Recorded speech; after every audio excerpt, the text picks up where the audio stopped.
Les rumeurs disaient donc vrai, pas d'iPhone SE cette année, mais un iPhone 16e au menu. Apple a dévoilé il y a quelques jours ce nouvel iPhone. Apple fait un choix stratégique d'abandonner visiblement la gamme d'iPhone SE pour mettre en place la gamme d'iPhone 16e. Qui dit à l'avenir peut-être un 17e? En attendant, ce nouvel iPhone 16e est équipé d'une dalle OLED, fini le LCD. Il n'y a plus de Touch ID mais du Face ID au menu, l'écran est plus grand et le prix est un petit peu augmenté.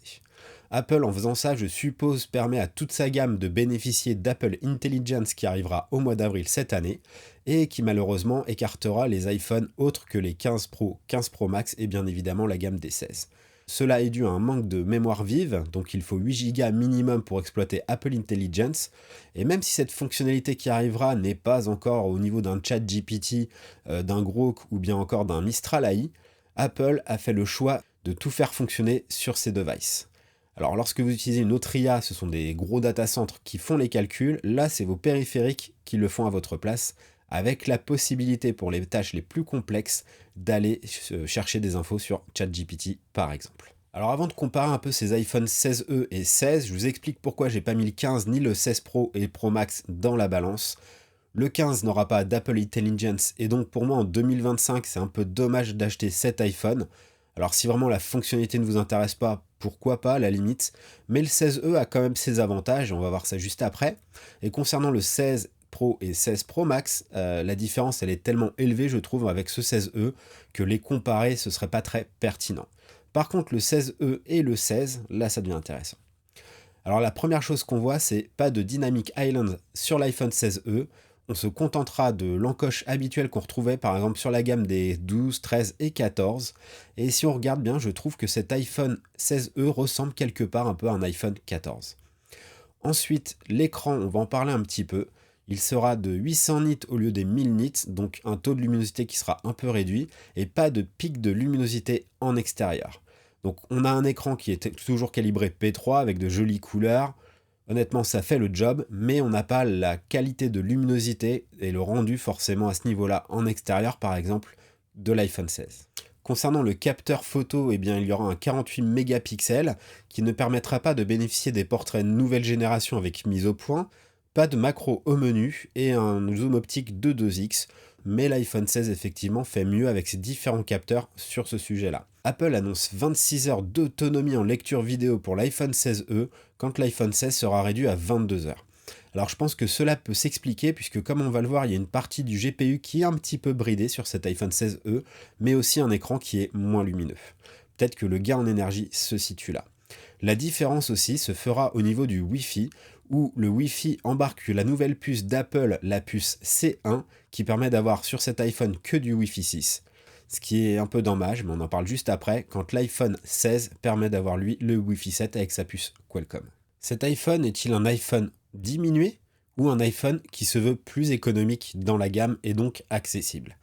Eh bien, lorsque l'on regarde ses fonctionnalités, on se rend compte que, par exemple, sa puce A18 n'a que 4 corps GPU lorsque l'iPhone 16 en a 5.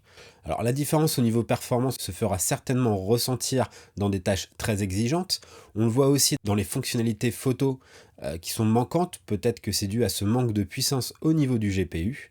En tout cas, dans les bruits de couloir, il paraîtrait qu'Apple réutilise les puces A18 qui sont défectueuses, on va dire, sur un GPU, le désactive et permet donc d'équiper l'iPhone 16e. Autre point que je trouve quand même absurde, disons-le, en 2025, le port USB-C. Certes, c'est une bonne chose pour pouvoir le recharger, mais c'est toujours de l'USB 2. Pourquoi Apple continue de faire ça? Là, je n'ai pas d'explication.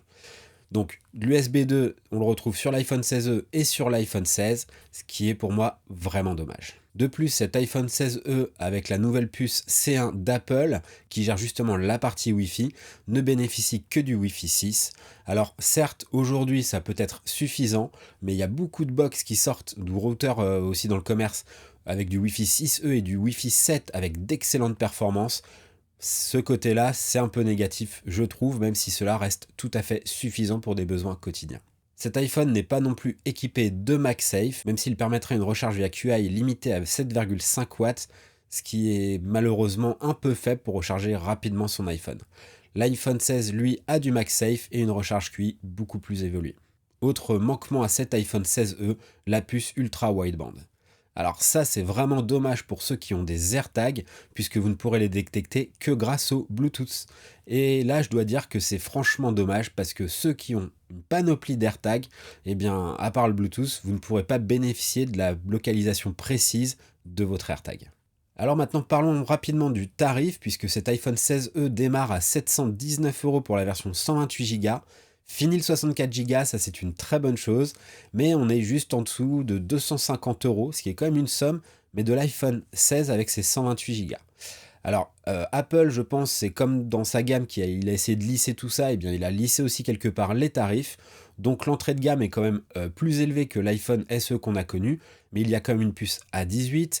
La nouvelle puce C1 d'Apple au niveau du Wi-Fi. On retrouve quand même un écran plus grand, bien calibré P3 avec une bonne luminosité. Donc il y a quand même des avantages. Maintenant, pour le même prix, chez Android, la concurrence est quand même assez féroce. Alors, la question qui revient souvent, c'est faut-il l'acheter, cet iPhone 16e, dès maintenant? J'aurais envie de dire que là, la patience est de mise, surtout les retours, les unboxings qui vont arriver. Mais le truc, c'est que là, il y a Apple qui vient de mettre sa nouvelle puce C1 pour la connectivité avec son Wi-Fi 6. Qui dit nouvelle puce dit potentiellement de nouveaux bugs, et lorsque c'est matériel à corriger, même au niveau logiciel, c'est très compliqué.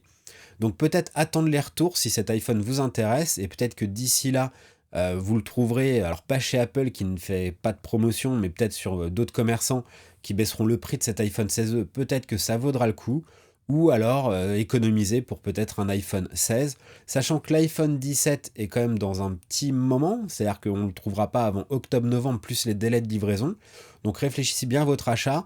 Là pour le moment, moi à votre place, j'attendrai les premiers unboxings pour voir un petit peu ce que vaut réellement cet iPhone 16e. Eh bien, j'espère que si vous êtes toujours là et que vous avez regardé cette vidéo en entier, ça vous aura aiguillé un petit peu sur ce nouvel iPhone 16e pour se faire un choix.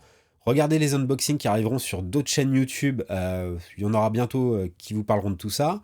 Sur ce, moi, je vais retourner vous concocter les vidéos qui vont sortir cette année. Je vous remercie encore. On se dit à bientôt. Et n'hésitez pas dans les commentaires à réagir, à me donner votre avis. Ça m'intéresse et je vous répondrai avec grand plaisir. Et à bientôt pour la prochaine vidéo. Salut!